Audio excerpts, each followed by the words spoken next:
Welcome to World True Crime today. We're going to take a look at another horrible case with you. Case of Christine Rossum. She could have been a scientist, but she chose a different path. Wand. Chemistry graduate from San Diego State University could have had a brilliant future. Instead, she is serving a life sentence in the Central California Women's Facility for the crime against her husband. The fragile and impulsive Christine broke, unable to keep up with the pace in pursuit of the ideal, lying skipping classes, and the desire to escape reality, first introduced her to a sense of ease and oblivion after consuming alcohol. Soon alcohol stopped providing the desired effect of tranquility, and she became dependent on the controlled substance, methamphetamine. Methamphetamine is the most addictive illicit substance in the USA. Causes paranoia, clouds judgment, euphoria, and hallucinations. Christine's erratic behavior and detachment from real life caught her parents' attention for a long conversation. She admitted that she had been addicted to the substance since high school. This behavior was a severe blow for a family of university-educated professionals after several months of numerous conflicts with her parents. 17-year-old Christine secretly ran away to Mexico with friends for a holiday there. She met a man by chance. Tall, handsome George, Devet 7 years her senior, seemed like an angel who would save her. And he did, fell in love with the bad girl. He took on the role of a parent and responsibility for her well-being. With George's support, she managed to get a job at a local forensic department as a toxicology assistant. Her skills impressed the employer. Her addiction was forgotten. It worked in her favor as her job in toxicology provided access to seized controlled substances as a forensic assistant. Kristen graduated from university with honors. Her teachers and employer praised her, handing her the Best Student Award, unaware of the reasons for her love of the chosen profession. Her relationship with George lasted about 5 years and ended with a grand wedding on June 5, 1999. Christine's parents adored George and were at ease for their daughter as she had climbed out of the pit of dependency, confidently stood on the road to a promising and happy life. In March 2000, Christine was hired by the San Diego County Medical Examiner Office as a toxicologist. Toxicologist analyzes body fluids to detect controlled substances. George was working in the biotechnology industry at the time. Christine quickly grew bored with her monotonous life and began seeking excitement elsewhere. She found an opportunity with a new colleague, Michael Robertson, who had been appointed as the department head. He was married, but that didn't stop a sudden infatuation between them. They couldn't keep their relationship secret for long. George found numerous letters exchanged between the secret lovers. The marital relationship deteriorated. But George still hoped to save the marriage, knowing his wife's weaknesses, and trying as hard as ever to save her this time. Christine didn't want to be saved. She demanded a divorce on the morning of Monday, November 6, 2000. Christine was getting ready for work as usual. George was ill and stayed home. Christine was very worried about her husband in the days following their separation talk. He had been lethargic and unusually calm. She informed his workplace of her husband's illness. She also visited him during her lunch break. George was asleep at 9:22 p.m. that same day. Christine called by emergency services to report that her husband George was not breathing. He had most likely committed suicide, as he was home alone. The woman cried into the phone and did not listen to the dispatcher instruction to examine the body, possibly administer first aid. Police officers and paramedics arriving on the scene at 10:19 p.m. George was dead. He was lying on the bedroom floor with his torso exposed, surrounded by scattered rose petals. The room examination suggested that George most likely consumed a lethal dose of several controlled substances. Empty vials of powerful painkillers were scattered around, and torn wedding photos were found on his bed. During the interrogation, Christine stated that she had informed her husband of their separation the previous evening. Just 17 months after the wedding, she regretted getting married. She felt she had rushed into it. George was too clingy and she wanted to distance herself. George's death was ruled as suicide. The cause of death was strong sedative drugs. Christine signed the cremation papers. However, George's family and friends refused to believe in such a sudden suicide. None of them noticed any changes in his character or mood. He had not shared his marital problems with anyone. George was so opposed to controlled substances that he would never have taken them. Soon, the relatives managed to stop the cremation and insisted on an independent autopsy. The family's persistence allowed for the consideration of a homicide scenario. Soon, toxicological tests revealed that George's body contained an extremely high amount of fentanyl, a pain reliever 150 times stronger than morphine, along with lesser amounts of clonazepam and trace amounts of oxycodone, known as hillbilly heroin. Investigators speculated that under the strong influence of clonazepam and other detected drugs, someone else administered the lethal dose of fentanyl to George. Christine became the prime suspect, as fentanyl is not an over-the-counter medication, and she had ample knowledge and access to such drugs. Upon arrival for interrogation at the police station, Christine's emaciated, unattractive appearance and her doping behavior indicated her drug dependency. This was confirmed by her own statements. On the day of George's death, Christine was inconsistent in her accounts. Initially, Christine told paramedics that George had not taken any medication, but later she changed her statement, suggesting he might have taken oxycodone at the hospital. Christine told a nurse that George might have overdosed on oxycodone. Oxycodone is similar in effect to base drugs. It can not only relieve pain, but also induce a sense of euphoria. It depresses the respiratory center, and without timely assistance, its use can be fatal. The police considered the possibility that George died from an accidental overdose of cold medicine and oxycodone. In conversations with Christine, they also learned that George was very upset about their failing marriage, leading Christine to tell the police that he ended his own life. This was another investigative avenue they explored on November 8th. A colleague of Christine, Russ Lowe, called by police. He informed them about Kristen's affair with her boss. This information shifted the course of the police investigation. Evidence of Christine's connection with her boss, Dr. Robertson, was found. The evidence included passionate emails they exchanged, as well as computer files and professional articles, revealing Dr. Robertson's specialized knowledge of phenyl, Nerwine. Criminal puzzle was coming together perfectly. It was suspected that George became a threat to the lovers, as he knew that Christine, with her access to the lab and controlled substances, was secretly using them, and Michael was covering for her. It was a premeditated crime. The challenge for the investigators was to prove it during interrogation. Michael Robertson told detectives that he was aware of his lover's drug dependency at that time. No charges were brought against the couple. They were both dismissed from their jobs for violating several rules during the investigation. Serious trouble for Christine began in January when police raided her home, finding traces of drugs and paraphernalia. She was arrested for the first time, but was later released on bail.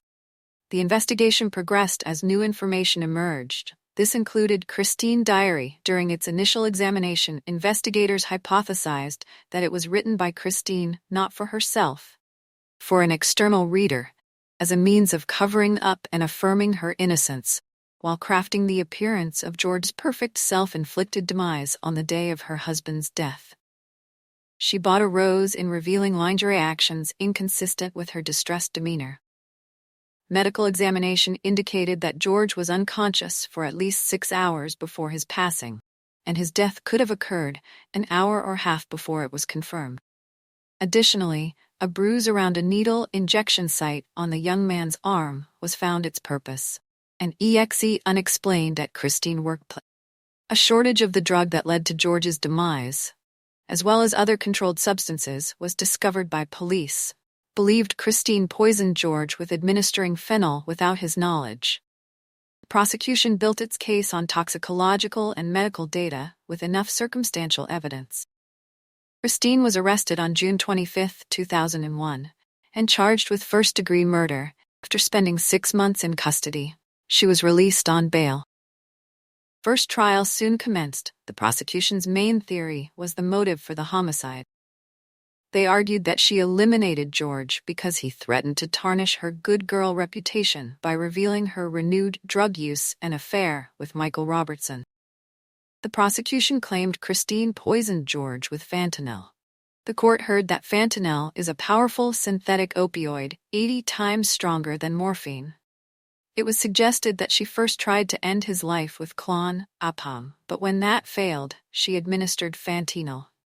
They also argued that she then staged the bedroom to look like George. Ended his own life, tearing pages from her diary and placing rose petals and a wedding photo around his body. The court heard that Christine, with a degree in biochemistry, used her knowledge of drugs and chemistry to eliminate George. Prosecution also claimed that Christine hoped to convince her colleagues in the medical examiner's office that George's death was self-inflicted, hiding information about the fentanyl. However, before George's autopsy could be conducted, it was transferred to another lab, and the attempt to substitute toxicological research was unsuccessful. The prosecution presented Christine on November 6th, early in the morning. She called George's employer to report his absence, then went to work. Her colleagues testified that about an hour after she arrived at work, around 9 a.m., she was seen crying in Michael's office. The apartment building manager where Christine and George lived reported seeing her return home at 12:10 p.m. 12:41 p.m. She went to a local grocery store and purchased several items, including a single red rose. Credit card statements confirm this fact hours before Gregory's demise. She made multiple calls to Michael. Dr. Brian Blackburn, the San Diego County medical examiner who conducted George's autopsy, testified that George had been deceased for at least an hour before the paramedics arrived. He informed the court that George developed early bronchopneumonia. This condition arises when secretions normally expelled through breathing accumulate in the lungs, because a person is either unconscious or not breathing deeply enough. Dr. Blackburn also informed the court that George's bladder contained a significant amount of urine, which would have been very uncomfortable had he been conscious. This led Dr. Blackburn to conclude that George was breathing poorly for approximately 6 to 12 hours before his death. A person in an unconscious state would not be able to sprinkle rose petals over themselves. Dr. Blackburn showed that the level of clonazepam found in George's blood was not at an overdose level and was not lethal. Dr. Theodore Stanley testified on behalf of the prosecution. He demonstrated that fentanyl is a potent and fast-acting pain reliever with a serious side effect that can lead to a person's respiratory arrest. Dr. Stanley stated that the speed at which fentanyl begins to act depends on the method of its administration. The peak effect occurs about 16 hours after applying a transdermal patch, 20 to 30 minutes after oral ingestion, 15 to 20 minutes after intramuscular injection, and within 5 minutes after intravenous injection. Dr. Stanley informed the court that fentanyl usually not administered orally because the liver destroys about 65% of it, so only 35% enters the bloodstream. When asked to explain how fentanyl entered Gregory's system, neither Dr. Blackburn nor Dr. Stanley could provide a definitive opinion. Dr. Stanley showed that various concentration levels in George's body, along with data indicating that George was unconscious and breathing shallowly for several hours before his death, suggests that fentanyl was likely administered to George multiple times. Prosecution could not confidently tell the jury how Christine poisoned George. There were indications that she might have applied fentanyl patches to his arm while he was asleep. The disappearance of 15 patches from the laboratory where Christine formerly worked supported this theory as a possibility. The defense asserted Christine's innocence, acknowledging that fentanyl was the cause of George's death, but claimed he self-administered it intentionally, causing his own demise due to despair over family issues. Christine testified in court, describing waking up on the morning of November 6th to find George distraught. She called his employer at 7:42 a.m. to report his illness and that he wouldn't be coming to work. She told the court she went to work, but returned to the apartment to check on George, having lunch with him after noon. Christine's testimony: I asked George why he was so upset that morning. He replied that he wasn't feeling well and had taken some oxycodone and clonazepam. He planned to stay home and sleep. I left for work around 2:30 in the afternoon during my lunch break. I came home to check on George. We had lunch. I then went back to work. I got home around 8 in the evening. George was lying on the bed. I thought he was asleep. I took a bath when I came out. I tried to wake him up. He was cold. I called the emergency services. The prosecutor cross-examined Christine Calling. Her explanation was strange. She admitted to lying in the past about her drug use. She told the court that fentanyl was the perfect poison, because it's hard to detect, which she knew well from her job medical testimony. Based on autopsy and toxicological findings, proved that George was unconscious for about 6-8 hours, meaning Christine couldn't have had lunch with her husband that day. The defense claimed that although Dr. Blackburn showed the clonome level in George's blood wasn't lethal, taking oxycodone, an opioid, and clon as a benzodiazepine, together could create a synergistic effect, making them more potent. They suggested George might have unknowingly taken the drugs himself, but how fentanyl was administered and why high levels were found in his system remained unexplained. After 8 hours of deliberation, the jury found Christine guilty of first-degree homicide and special circumstances homicide due to the use of poison. She was sentenced to life imprisonment without the possibility of parole. Christine maintained her innocence and appealed the verdict. The appeal at court heard that errors were made by her own defense team. Her lawyers admitted fentanyl caused the death, but failed to test autopsy samples for fentanyl metabolites. This test could have determined whether George swallowed fentanyl, or if the fentanyl found in the samples was a result of laboratory contamination after his death. If fentanyl had been detected only in the samples and never in George's body, the prosecution's theory that fentanyl caused his death would have been incorrect. The appeal at court heard that there was a break in the chain of custody regarding the samples. They were placed in a cardboard box, with each container marked as a sample from George's body. But the containers weren't sealed. They were supposed to be delivered to the sheriff's office for immediate transfer to an external lab. But the person supposed to receive the samples was absent, so the box remained at the medical examiner's office for about 36 hours before being delivered to the sheriff's forensic lab. The appeal at court's argument was that anyone with a key to the medical examiner's office building had access to the samples. Fentanyl could have been added to the samples. Christine believed there was a motive to tamper with the samples and frame her for the crime due to various personal relationships and tensions among the staff.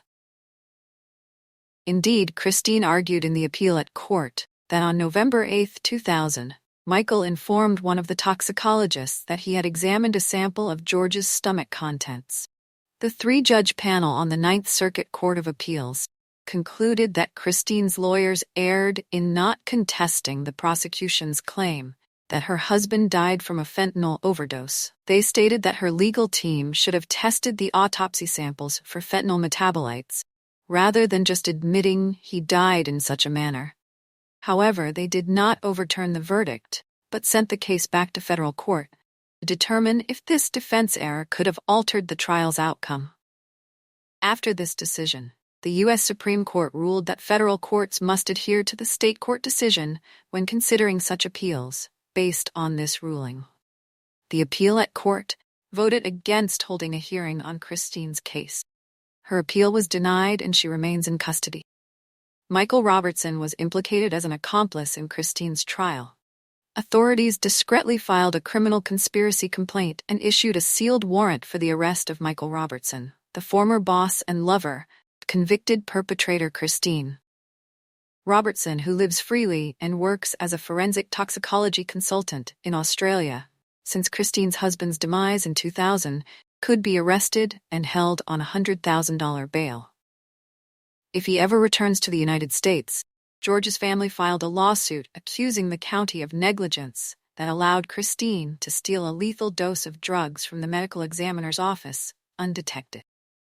In 2006, a U.S. court awarded them $147 million in civil damages in a case that continued to captivate the nation. Rossum, a former toxicologist at the county medical examiner's office, was sentenced to life imprisonment without the possibility of parole in February 2003 for stealing from the lab and using them to poison her husband, George. DeVere staging a suicide scene in their apartment, scattering his body with red rose petals. Thank you for joining. Stay tuned for more stories that delve into the complex and often disturbing realities behind the headlines. Until then, remember, truth is often darker than fiction.